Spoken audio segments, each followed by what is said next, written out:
దేవునికి స్తోత్రం. ప్రియులారా, మనము గడిచిన కాలంను ఒకసారి నెమరు వేసుకుని దేవుని సన్నిధానమును వెదుకుచూ ఆయన కోరికను నెరవేర్చే వారిగా నుంటే యెషయాలో చెప్పిన విధంగా మనల్ని దేశంలోని ఎత్తైన స్థలంలో నిలుపును. లేక ఇహలోకపు పరిస్థితులను బట్టి ఆయనను ఎరిగిన వారమై ఎటువంటి అగాధ స్థలంలో నిన్నను తిరిగి పశ్చాత్తాపంతో దరిచేరిన వారిని వదిలివేయక కరుణించి రక్షించి తన వారిగా ఆదరించి సహాయం చేసి నడిపించునని యోనా ద్వారా తెలియజేస్తున్నాడు ప్రభువు. యోనా మొదటిగా దేవుని యొక్క ఆజ్ఞను అతిక్రమించినాడు. ఇలా యోనాకు నినవే పట్టణస్థుల దోషము ఘోరమైనందున హెచ్చరించుటకును వారికి దుర్గతి పడుతుందని ప్రకటించుటకు వెళ్ళమనగా వారిని రక్షింపదలిసి దేవుడు ఇది చేయగా దానిని యోనా గ్రహించక యెహోవా సన్నిధి నుండి దూరంగా వెళ్ళినాడు, అంటే పారిపోయినాడు. దేవుని యొక్క మనసును గ్రహింపక మరియు యెహోవా తన చిత్తమును నెరవేర్చుటకై పెద్ద గాలిని గొప్ప తుఫాన్ను సముద్రంపై రేగించక యోనాను సముద్రంలో ఎత్తిపడవేయగా ఒక గొప్ప మత్స్యము ఒకటి యోనాను మృంగుటకు మింగెను.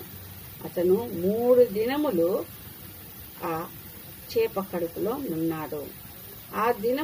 3 దినములు ఉండిన తరువాత అతను పశ్చాత్తాపముతో ప్రార్థించగా యెహోవాయే రక్షణ అని ప్రార్థించగా మత్స్యము యెహోవాచే ఆజ్ఞను పొందినదై యోనాను నేల మీద కక్కివేసెను. నినవే పట్టణము దేవుని దృష్టిలో గొప్పదై 3 దినముల ప్రయాణమంత పరిమాణము కలది. అయినను రక్షింపదలచి 40 దినముల్లో నాశనమగునని ప్రకటింపగా చిన్నలేమి పెద్దలేమి కనులేమి అల్పులేమి ప్రతి ఒక్కరూ పశ్చాత్తాపంతో ప్రార్థించింది. వారితో పాటు పశువులు ఎద్దులు గొర్రెలు మేతి మేక నీళ్లు తాగకయుండి. అప్పుడు దేవుడు వారు మేత మేక ఉండుటచే దేవుడు చేస్తానన్న కీడును చేయక.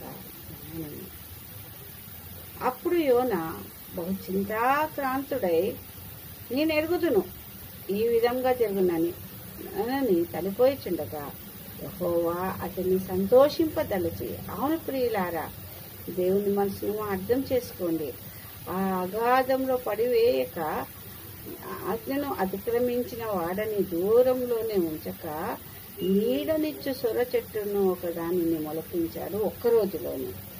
ఆ విధంగా మనల్ని కూడా సంతోషింపజేసి ఆయన కూడా సంతోషించును. అయితే ఇక్కడ పశ్చాత్తాపము నుండి యోనా వచ్చినాడు. ఆ విధంగా మనము కూడా పశ్చాత్తాపముతో వచ్చినప్పుడు దేవుడు మనల్ని సంతోషింపజేయను. అయితే ఇక్కడ యోనాకు దేవుని మనస్సును తెలియజేయుటకై మరునాడు ఆ సొర చెట్టును తొలపించుటకై ఒక పురుగును పుట్టించగా ఆ చెట్టు నాశనం అవుటచే యోనాకు దానిపై బహుకోపము వచ్చెను.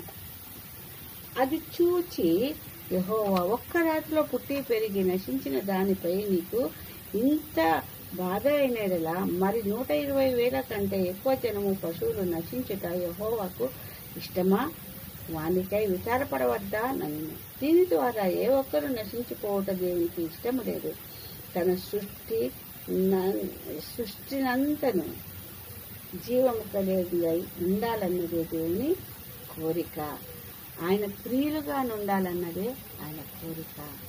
కాబట్టి ప్రియులారా, మనము కూడా దేవుని ఒక కోరికను నెరవేర్చుటకై ఆయన ప్రియులుగా ఉండుటకై ఆయన ఆజ్ఞను అతిక్రమింపక ఆయన సన్నిధిని దూరంగా పారిపోక మనము ఏదైనా తప్పు చేసినట్లయితే పశ్చాత్తాపంతో ఆయన వద్దకు దరిచేరిన ఆయన మార్గంలో మనల్ని నడిపించి మనల్ని సంతోషింపజేయని దేవుడు మనల్ని ఎత్తైన స్థలంలో నిలుపుతున్నాం. ఆ విధంగా నిలుచుటకు దేవుడు మనకు సహాయం చేయని కాక.